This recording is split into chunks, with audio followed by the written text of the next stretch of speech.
Dalam mengisi Ramadan, pemerintah Kota Ambon menggelar Safari Ramadan 1445 Hijriah. Jumat pekan kemarin, pemerintah Kota Ambon melakukan Safari Ramadan 1445 Hijriah bersama warga Padan Kasturi Kapaha. Safari Ramadan bersama warga Padan Kasturi dipusatkan di Masjid Ukhuwah. Dalam gelaran Safari Ramadan 1445 Hijriah, pemerintah Kota Ambon membagikan sembako kepada warga Padan Kasturi yang membutuhkan. Dalam sambutannya, penjabat Wali Kota Ambon, Buduwin Watimena, mengatakan Safari Ramadan yang dilakukan pemerintah Kota Ambon merupakan wujud silaturahmi dengan warga kota. Ketua LPTQ Kota Ambon, Sahri Bakri Asyatri, mengatakan ini merupakan tahun kedua pemerintah penjabat Kota Ambon menggelar Safari Ramadan. Kita selaku warga kota, khususnya orang Islam, merasa mendapat perhatian.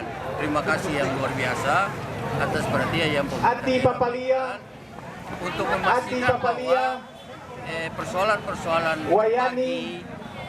persoalan perhatian pemerintah kota kepada masyarakat itu menjadi kewajiban tiap hari di tiap saat ini.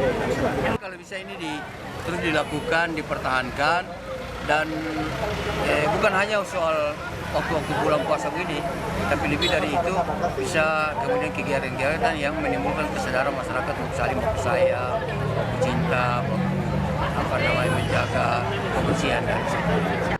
Safari Ramadan yang dilakukan di kawasan Padan Kasturi merupakan satu dari 5 lokasi digelarnya Safari Ramadan di Kota Ambon. Novita Bonara, Edmond Tupan melaporkan.